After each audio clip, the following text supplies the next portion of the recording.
Today's episode is about a topic that is really important to step families, but rarely talked about. You are not going to want to miss it.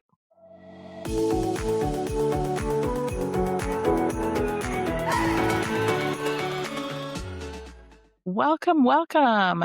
Today's episode is a really interesting deep dive into something that really isn't talked about a ton in the step family world, but it's something that is hugely important. And if you are anywhere near my age range, it is also something that you are thinking about if your parents are older. We are talking about planning with your parents, what happens after they go, and how to make that a little easier when it can be so complicated for blended families. So today I am welcoming Tara Yukawa. She is a certified executor advisor and the founder of Sage Vault based in Austin, Texas.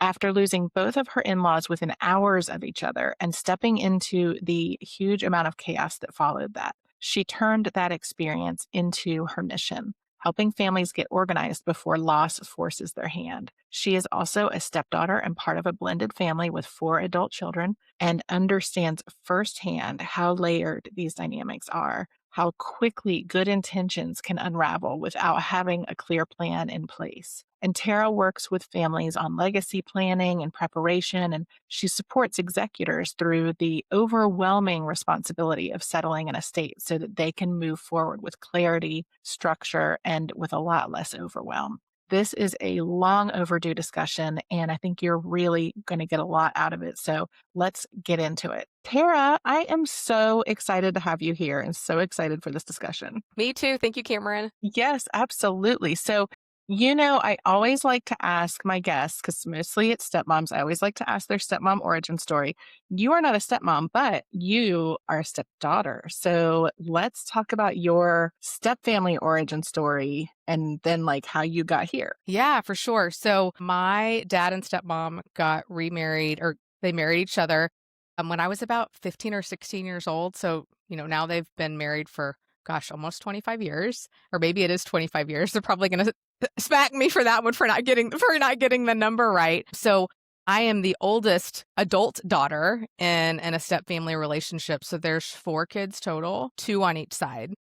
That's great. And so how did that experience shape you growing up? Because I know, 15, first of all, that's hard to have a new person coming into your life. And that's a hard age anyway. I always say to my step parents, if you've got teen stepkids in the house, check and see if their behavior is really step family behavior or just teen behavior, because we all know we were jerks at that age, right? No, you're exactly right. And I think, one of the things that you've done such a good job of sharing on the podcast is, depending on where the child is coming from and how much trauma they've had and things like that, that can really change the dynamics.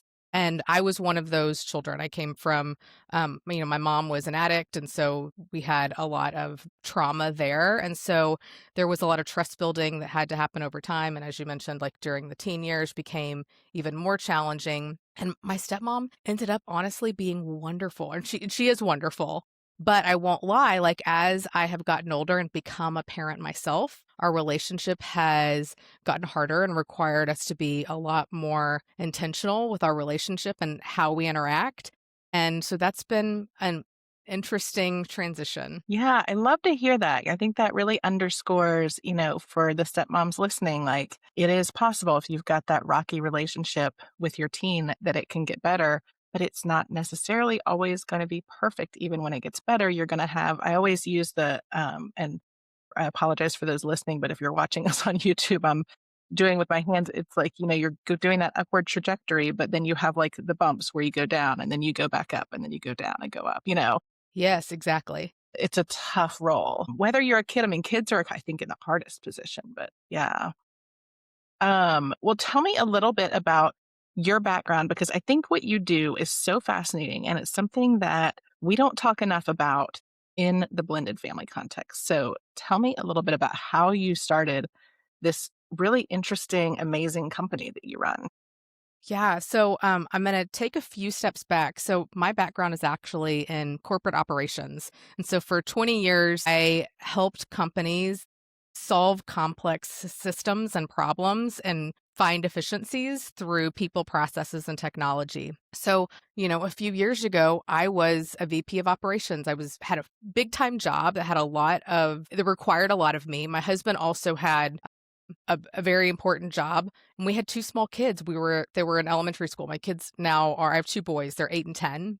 And then we lost both of my husband's parents in the same day. And, dementia was involved, an accident was involved, but all of a sudden we found ourselves in this role of executor, and we had never talked about it. There was never like a sit down conversation of, hey, here's what we have in order. These are the plans. This is what needs to happen.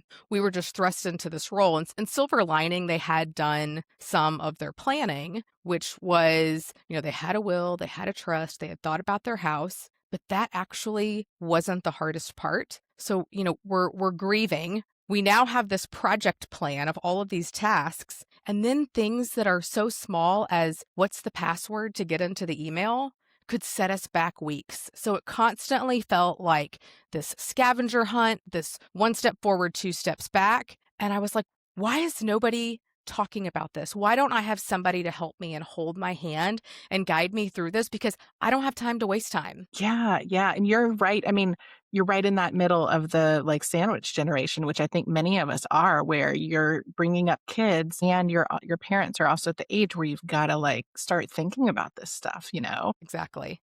And so, I'm working on having that conversation with my dad and my stepmom in real time. It's also why I wrote a book, reaching to grab a copy of it. It's called Before It's Too Late. And this is a workbook to help adult children have the conversation with their parents, because the boomer generation and the silent generation are exactly that. They're silent and they don't like to talk about it. Nobody wants to be parented by their children, Yes. first of all. But second, I think a common misconception is they think that our aging parents are protecting us by not having the conversation. And in actuality, creates a lot of unnecessary conflict, particularly in blended families. Well, and it's hard too, because I know I've had this conversation with my parents. They don't wanna have the conversation, and then when you as a child try to have it, their response is kind of like, "Well, you're gonna get everything anyway, so you don't worry about it," you know? And it's like, "No, I'm actually trying to make it better for you as you get age and figure all of this stuff out." It's not, I mean, yes, there is some self-interest because things could be really bad after the fact, but Right. it is hard to get them to be willing to kind of do the things that need to be done. So, what does your book take people through? Because I feel like a lot of folks listening to this are gonna be heading to Amazon in order, Well, right? Including yeah. myself. So the book really sort of flips the script. So a lot of times, especially as us like type A daughters, I'm going to assume that that's a good chunk of your audience that are the hyper planners. They want to walk in and talk to their parents with like the checklist and the spreadsheet, and that is not the right approach. You will often face, a lot of conflict and pushback taking that approach. When instead, if you really start to ask curiosity questions about mom, dad, like, what are you most proud of in your life? What do you love the most? And it begins to sort of help you tap into some of their stories. So, like, as an example, my grandmother she had a PhD in mathematics, and she taught at the university level, and that is what she is most proud of. And, she didn't do the planning that maybe she should have done, but because we knew those things about her and we knew that that is what made her most proud, we were able to help create a scholarship fund in her name. So it's things like that where you can start to get them telling stories Yeah. about what's most important to them and who they really are. And one, it's beautiful because it gives you an opportunity to have this conversation. But two, it then helps you be able to then prompt the next question, which is, why don't you leave a scholarship fund? Mhm. Let's talk about that. Yeah. And I that's a love good that. way to sort of break into that story. Yeah. I got a small taste of doing that, and I love that approach. It's not something I had thought about, But I was doing an assignment recently. I'm in grad school getting my master's in clinical mental health counseling and was taking family counseling. And so one of the things that we had to do was create a genogram, which is, a chart of it's basically a family tree. And so we had to create our own going back to our grandparents. And so it was such a wonderful opportunity. I'm an only child for me to go and have those conversations with my mom and my dad, like, hey, I want to make sure that I have all the names and dates right. And I found out stuff that, like, I thought I knew my grandparents and, their histories. And I found out some really amazing stuff that I had no idea about, including like siblings of theirs that I didn't know existed. And it really is such a great opportunity, and we all should be taking advantage of these years and getting that information from our parents because you know, I think it's hard to kind of focus on that in today's day and age, but, otherwise, like, that stuff gets lost. Yeah. And so after I wrote my book and I started having friends sort of come out of the woodwork of, Tara, I just lost my mom. What do I do? Or Tara, I've seen your book. I need to have this conversation with my parents. What do I do? And at that point, I was really digging into trying to figure out what is it that people really need. So I became a certified executor advisor. And so now I offer consulting services to people on the non-legal side of planning. And then I support executors and trustees after they've lost a loved one. And working with me, most of my clients, we end up helping them save over 100 hours of time just because I've walked this path and I've walked this path with others. And typically somebody steps into this role and they've never had the job before. There's no job description. And so we're able to build out a plan that's completely customized to them. And, we hit roadblocks along the way, but we work through it. And we're able to sequence all of the things to make sure that they don't introduce any risk, that everything is handled appropriately, that it doesn't put the executor or the trustee in legal risk at all, and really helps them get to the end faster so that they have space to grieve. But also just because, again, like, we are busy women, and not to say that all the executors and trustees are always women, but we're busy people and we don't have time to waste time. Absolutely. Well, so tell me, this is amazing. And I just, it's such a gift that you can give to families that are grieving, right? To have this be just a little bit smoother. Tell me how this plays out and what you've seen. I know you do a lot of work with blended families. Like, what are the things? This is not something that many of us in the step family space are talking about. And I just think it's really it's not only fascinating, but it's something that I think we need to be talking about. So tell me what we need to know as blended families. Yeah.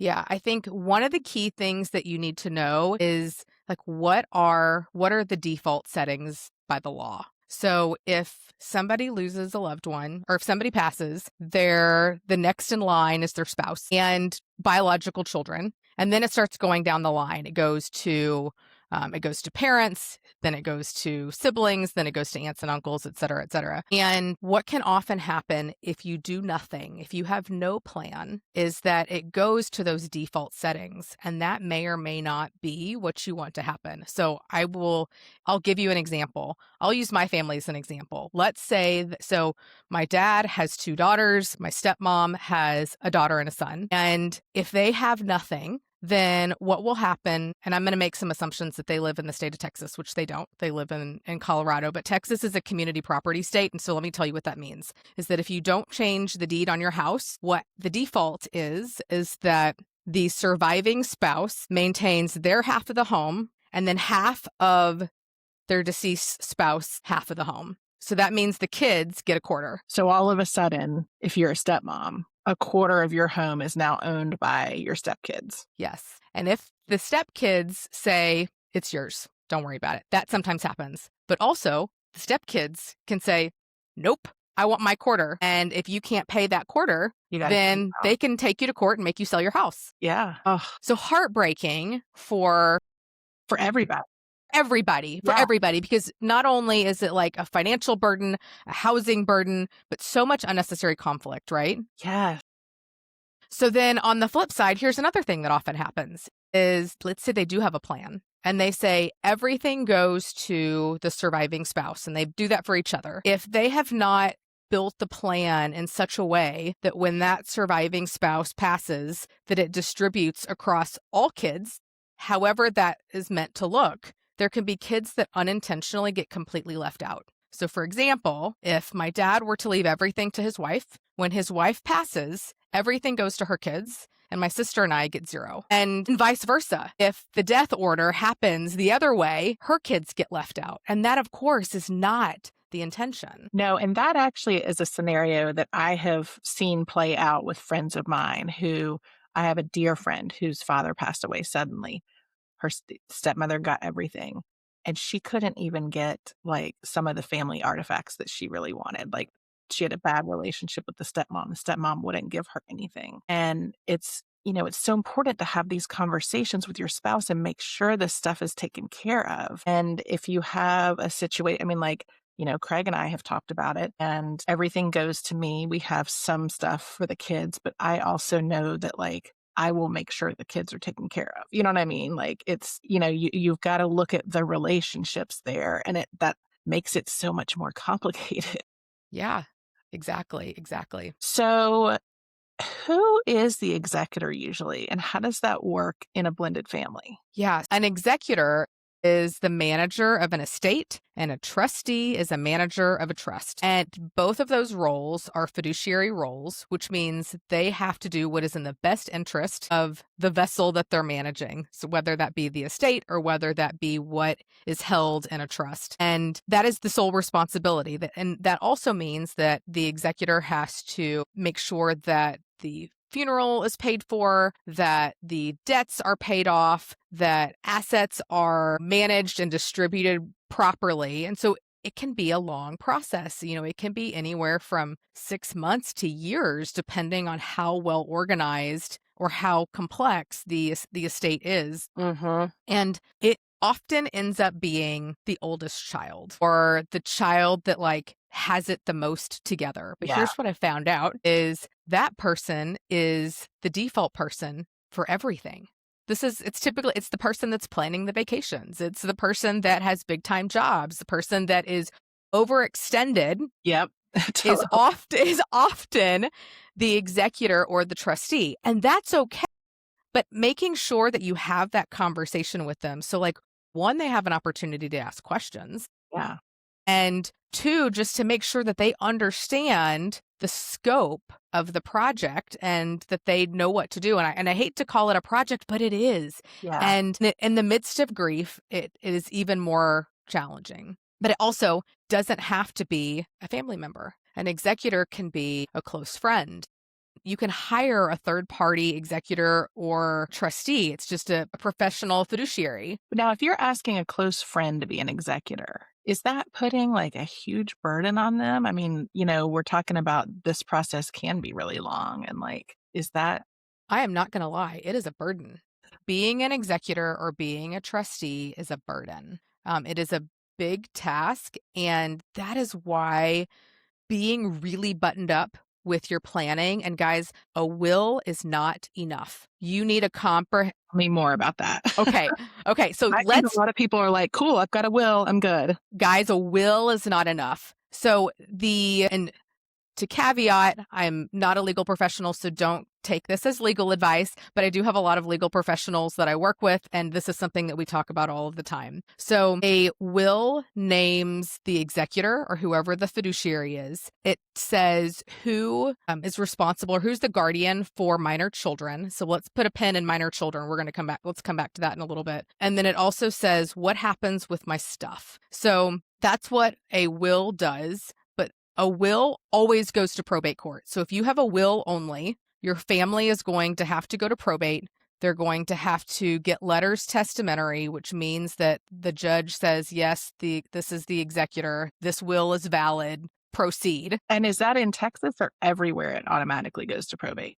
It certainly does in Texas. I can't speak to every county. So that's the other key thing to note here is that it differs county by county, not just state by state, on how probate is handled and how much the courts are involved in the entire process. Mhm. So that's a great question, and definitely why it's really important that when you are selecting an estate or probate attorney, that you do want to pick somebody who's local and understands and knows not just somebody in the state, but somebody ideally in your specific county that can help advise based upon, whatever the Mm, county procedures are. that's So good advice. Such good advice. We just moved states last year and we kind of talked about like, nothing's really changed. Do we need to redo our will? Do we need to? And we ultimately decided to get a lawyer here in Maine and do it here. And I think that I'm so glad that reinforces that we did the right thing.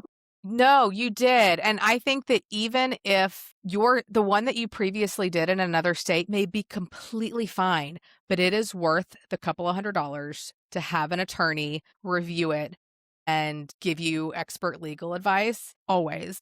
So let's also talk about going back to some of the default settings that I talked about before. So another really set of important documents are powers of attorney. So a medical power of attorney has a default to next of kin. So if you don't have a medical power of attorney, it's going to go to your spouse and then to your children and down the line, like we talked about before. However, you may not want your spouse to be making medical decisions for you, or you may be of an age where you're like, you know what, we're both getting older. We should probably have our children or a close friend, or this is also something where you can hire a like a third party professional medical power of attorney that can have conversations with you while you're in good health and then make sure that those are followed as you age. There's lots of options there. But one document that does not have a default setting is the durable power of attorney. And honestly, this is the most important one. And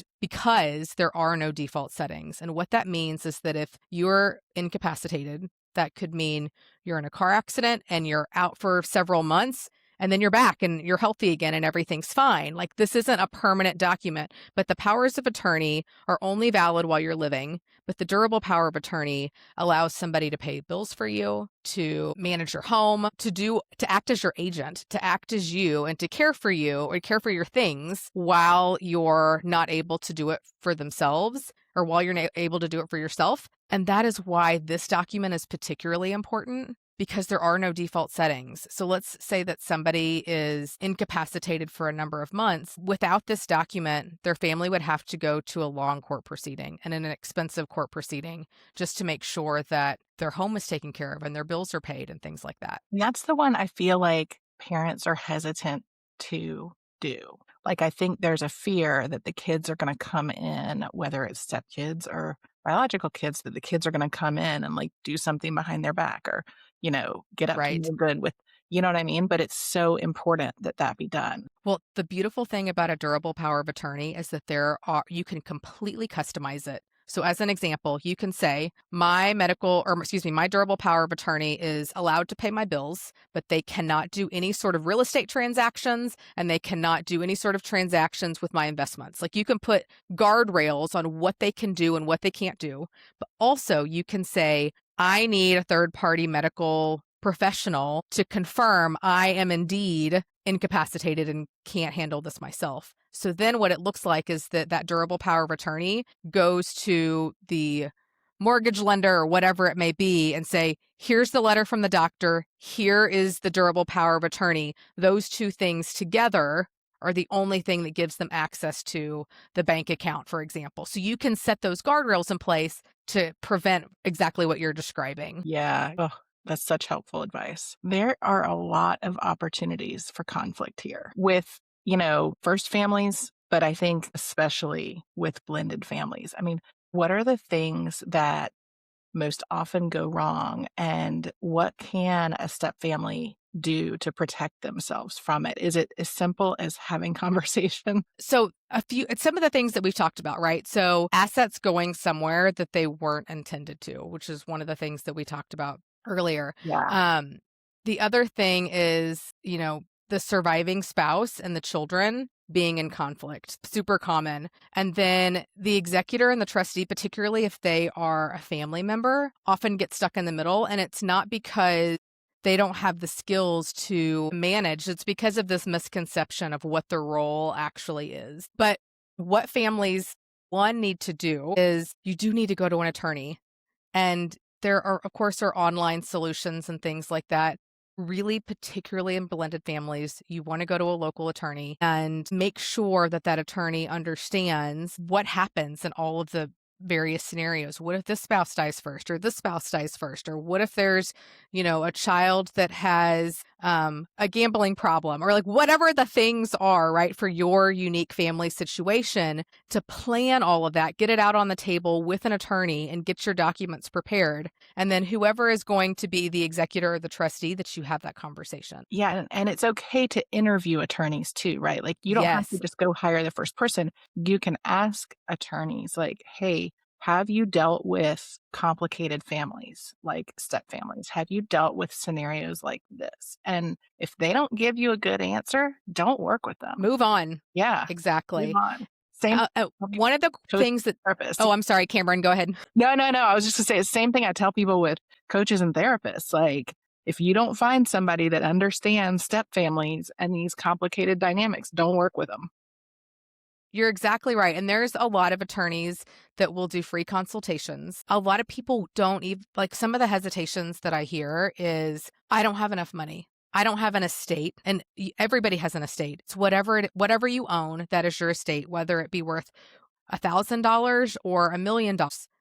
You have an estate, and it's all of the assets that you own.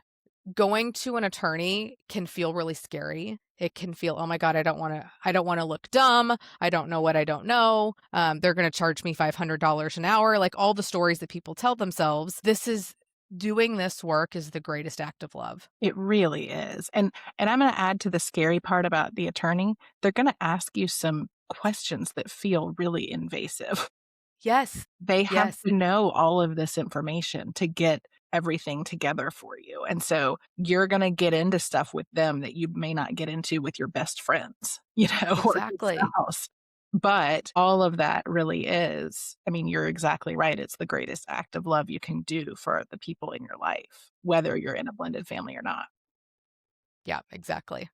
Tara, tell us more about where we can find you and what you've got out there, and how people can work with you, because this conversation, I mean, we could talk for like 3 hours about this because it's all so important and so relevant for blended families. But Yes.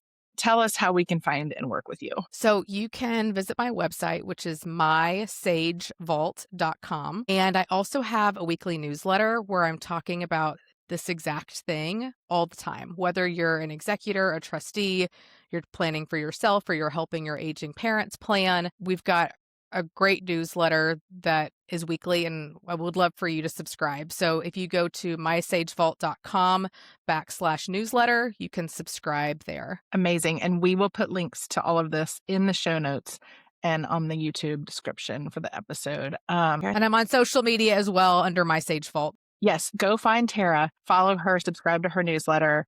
These resources are going to be invaluable. No matter what age you are going to have to deal with this at some point. So it is worth getting a handle on earlier rather than later. Tara, thank you so very much for being here. Really appreciate it. I feel like we're going to have you back to do another session. Let's do it. See you later. Thanks, Cameron.